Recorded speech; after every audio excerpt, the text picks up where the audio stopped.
अगर युद्ध में खुद अमेरिका उतरता है या हमले में किसी भी तरह से ऑपरेशन को अंजाम देता है, तो चाहे बात फाइनेंशियल लॉस हो या टाइम लॉस या एक इमेज लॉस, हर तरह से बड़ा डेंट खुद अमेरिका को भी लगेगा और वो शायद टाइम बाय करना चाहते हैं। लेकिन पूर्णिमा नाथ जी, क्या ये टाइम बाय करने की ही स्ट्रैटेजी है या फिर रिजीम चेंज करने के लिए जो बार बार दबाव बनाने का एक तरीका होता है हमेशा से अमेरिका का? अब मार्को रूबियो जो मीठी बातें कर रहे हैं कि डोनाल्ड ट्रंप मिलना चाहते हैं आयतुल्ला अली खामनेई से, तो ये कहा जा रहा है कि भाई ये मुलाकात नहीं, कहीं ऐसा ना हो कि जो हाल मादरो का किया वही आयतुल्ला अली खामनेई को लेकर भी ऐसी ही साजिश रचे वो। अब होगा या नहीं होगा ये बात की बात है। नमस्ते, thank you so much for having me. जय हिंद, महाशिवरात्रि की सबको शुभकामनाएं मेरी तरफ जय से। हिंद। पहले तो मैं ये बताऊंगी कि आपको याद है प्रेसिडेंट ट्रंप ने शायद पीएम मोदी को यहाँ पे बुलाया था कि उनका कुछ एजेंडा था पाकिस्तानी पीएम से मिलाना और समहाउ उनको फोर्स करना बोलने के लिए युद्ध रुकवाया एंड एक्सेट्रा। वो हुआ नहीं, उसके बाद थिंग्स वेंट साउथ एब्सोल्युटली। तो यहाँ पे यही होने वाला है। खमेनी से मिलने का क्या मतलब है? ऑब्वियसली उनको किडनैप करेंगे या तो मार देंगे जहाँ पे मिलेंगे। तो that's there is no doubt about it, this is exactly what they are planning. Unfortunately यहाँ पे इस सिचुएशन में हुआ क्या है कि एक एक नहीं, दो दो एयरक्राफ्ट कैरियर भेजा गया है। अभी 2 दिन पहले एक भेजा गया, अभी it's on the way. So the when he was asked about it, क्यों भेजा गया है, बोल रहे कि डील नहीं होने से हमारा प्लान रेडी है। तो इसका क्या मतलब है? अभी ये सिचुएशन तो होता ही नहीं है। अगर खमेनी बाउ डाउन कर लेता और बोल देता ठीक है आप मेरा बाप हो, आप जो भी चाहो करो, हमारा ऑयल आप कंट्रोल करो, हमारा सप्लाई चेन आप कंट्रोल करो, आप अपना लिटरली आप वैसल स्टेट बन जाते, तो ईरान का सिचुएशन ऐसे थोड़ी होता। देखो, अमेरिका का हमेशा ये सिचुएशन, ये पॉलिसी रहा है कि literally choke every enemy to the point that they scream, they have to scream for food। ये सिचुएशन को बनाना है, ये हालत क्रिएट करना है, तो वो state becomes vessel state of America और वो लिटरली वहाँ से रिसोर्स एक्सट्रैक्ट करे, डाइवर्ट करे, उससे पैसा बनाए, प्रॉफिट करे, फिर उस एरिया को कंट्रोल करे। This is exactly what has happened over the last century plus. And हम मैं तो आप लेकिन पूर्णिमा जी, आखिर ये एक तरफ कहा जा रहा है कि टाइम बाय की बात है, अभी मंगलवार को मुलाकात करने का जो ये कहा जाए कि दौर फिर से शुरू होगा, बातचीत का दौर फिर से शुरू होगा। उस मुलाकात के पहले ऐसा लग रहा है कि ये तो दबाव वाली बात है ना, एक तरफ हथियार आप दिखा रहे हो, दूसरी तरफ मुलाकात की बात करोगे तो कैसे किसी को भरोसा होगा? मैं तो बहुत टाइम से कह रही हूँ कि इसको डिप्लोमेसी आप नहीं कह सकते हो। इसको अगर आपने डेफिनेशन ऑफ डिप्लोमेसी कह दिया तो फिर सारे जो डिप्लोमेटिक apparatus है ना, उनको आप ध्वंस कर दो, कोई जरूरत नहीं है। Because this is a gun on the head and then आप बोलो कि आप यहाँ पे साइन करो, तो आपके पास कोई ऑप्शन नहीं है ना। तो दिस इज दादागिरी है, माफियागिरी है, and America is able to do it because of few things. नहीं, डॉलर डोमिनेंस है उनका, उनका लिटरली मिलिट्री ओवर मैच है। आप इकोनॉमी के साथ आपके तुलना नहीं कर सकते हो।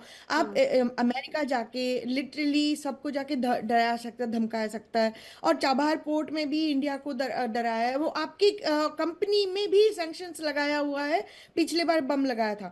अभी यहाँ पे क्या बातचीत करोगे? बातचीत के समय आपके कंट्री में बम गिराया जाएगा।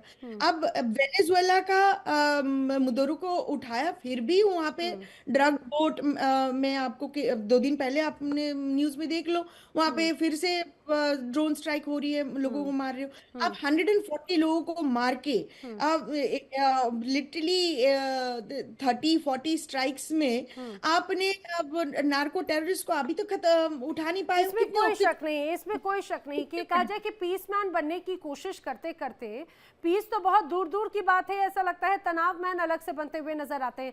लेकिन जो एक बड़ी बात मार्को रूबियो की तरफ से ये सिचुएशन दी गई कि मुलाकात करने के लिए तैयार हैं, मान लेते हैं कि अगर ये वाकई में डोनाल्ड ट्रंप की एक बड़ी इच्छा है भी, तो सोडी जी क्या ये आपको प्रैक्टिकल नोट पे नजर आ रहा है? क्या खामेनेई और डोनाल्ड ट्रंप एक साथ एक टेबल पर आ सकते हैं, मुलाकात कर सकते हैं, बातचीत कर सकते हैं? क्योंकि मेरी तो इमेजिनेशन में भी ये प्लान सक्सेसफुल होता हुआ नजर नहीं आ रहा।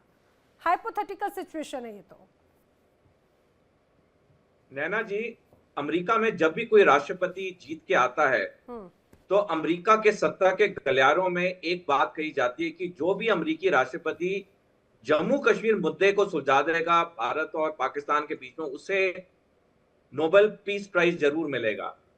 हर अमेरिकी राष्ट्रपति शुरू में कोशिश करता है, लेकिन उसके बाद वो रियलाइज करता है कि मिडिल ईस्ट में शांति लाना ज्यादा आसान है बनस्पत भारत और पाकिस्तान के बीच में, और फिर वो पूरा अपनी जो एनर्जी होती है वो मिडिल ईस्ट में डालते हैं शांति की प्रक्रिया के लिए। डोनाल्ड ट्रंप ने हर चीज का इस्तेमाल कर लिया अब तक मिडिल ईस्ट में अपने 1 साल के दूसरे कार्यकाल में। युद्ध को रुकवाया, गाजा पोर्ट पीस प्लान बनाया, लेकिन मिडिल ईस्ट में अब भी शांति नहीं आ रही है। मिडिल ईस्ट में शांति का अब एक ही तरीका है, ईरान के साथ बातचीत, ताकि अगर डोनाल्ड ट्रंप मिडिल ईस्ट में 2 स्टेट सोल्यूशन लाने में कामयाब होते हैं, जो उनकी अब बहुत बड़ी इच्छा है नोबेल पीस प्राइज की, वो जरूर उनको मिल जाएगी। तो ये जो हम देख रहे हैं, ये बातचीत का सिलसिला जिसका मार्को रूबियो ने ऐलान किया है, ये डेफिनेटली डोनाल्ड ट्रंप के लिए एक लास्ट गोल्डन चांस है मिडिल ईस्ट में शांति लाने का, क्योंकि ईरान तो बिल्कुल झुकेगा नहीं अमेरिका के सामने। ईरान के विदेश मंत्री ने साफ कह दिया है कि अगर तुम हमें धमकाओगे हम तुम्हारे साथ बातचीत नहीं करेंगे। ईरान ने साफ कह दिया है कि हम अपने मिसाइल प्रोग्राम को रद्द नहीं करेंगे। ईरान का जो 408 केजी एनरिच्ड यूरेनियम है वो तो ऑलरेडी बिल्कुल सुरक्षित है। वो तो पिछले साल भी मिडनाइट हैमर में तो अमेरिका उसे बर्बाद नहीं कर पाया था।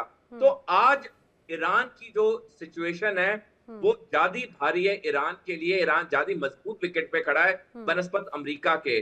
अब डोनाल्ड ट्रंप के पास कोई चारा नहीं है बनस्पत इसके कि वो ईरान से बातचीत करे। किस तरह बातचीत होती है, कितनी सफल होती है, लेकिन एक बात साफ है कि अब डोनाल्ड ट्रंप में वो जो एक अकड़ सी थी कि ईरान एक छुटपुट देश है, उसमें मैं ये कर दूंगा वो कर दूंगा, वो अब पूरी तरह से उनको पिक्चर क्लियर हो गई है। ईरान उनके लिए बहुत मुश्किल है, और अगर उन्होंने इस सिचुएशन में से निकलना है तो अब बातचीत के जरिए ही वो निकल सकते हैं। इसमें कोई शक नहीं। देखिए कि आप ये भी बखूबी बात कह रहे हैं कि अब ये बदले से जो हालात और जज्बात सब डोनाल्ड ट्रंप के बदले हुए हैं, दरअसल वो खुद भी अब दबाव में हैं। तो यूके देवनाथ जी, जो टाइम बाय करने की बातचीत थी, क्या ये डोनाल्ड ट्रंप का ये कहीं ना कहीं ये खुद ही के लिए ये कहा जाए कि उनके लिए खुद ही के लिए तो स्टेप नहीं है कि वो खुद टाइम बाय करना चाहते हैं, क्योंकि वो युद्ध करना नहीं चाहते, आर्थिक स्थिति की बात हो या फिर एक इमेज डेंट करने की बात हो, वही जो बात पहले मैंने कही। और दूसरी तरफ वो भी बखूबी जानते हैं कि इसके पहले भी जितनी बार पत्र लिखा तब भी खामनेई ने जवाब नहीं दिया और सीधे सीधे बहुत बेदर्दी से ये कहा जाए कि इनकार कर दिया, तो खामनेई तो तैयार नहीं होंगे।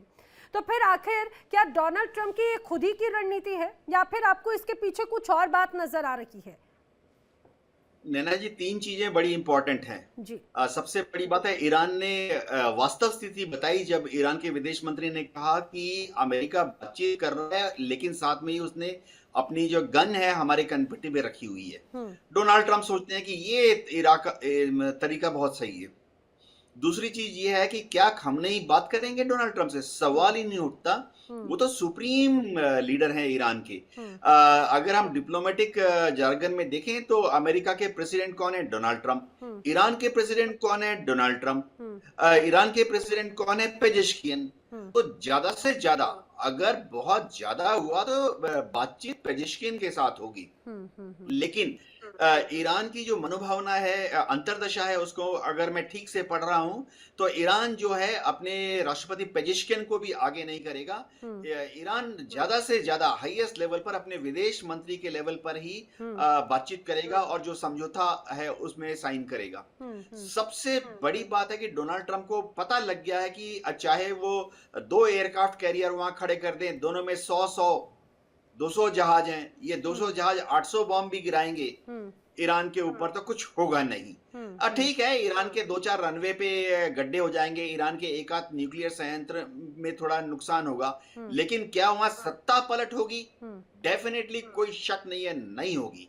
अच्छा। तो डोनाल्ड ट्रंप अब चिंतित हैं क्योंकि फरवरी का महीना हो गया है और अक्टूबर में वहां मिड टर्म इलेक्शन होने वाले हैं और रिपब्लिकन पार्टी को समझाना पड़ेगा नहीं अपने सर, लेकिन सपोर्ट बेस को। इस बीच सर एक और नाम बड़ा चर्चा में आया, वो था रेजा पहलवी का। वो एक साइड लीडर बेसिकली रहे विपक्ष के नेता के तौर पर, बार बार यूएस की तरफ से रिजीम चेंज की बात होती रही और इसी बीच उनके ये कहा जाए कि रेजा पहलवी रिजीम चेंज की खुद भी मांग करते रहे हैं।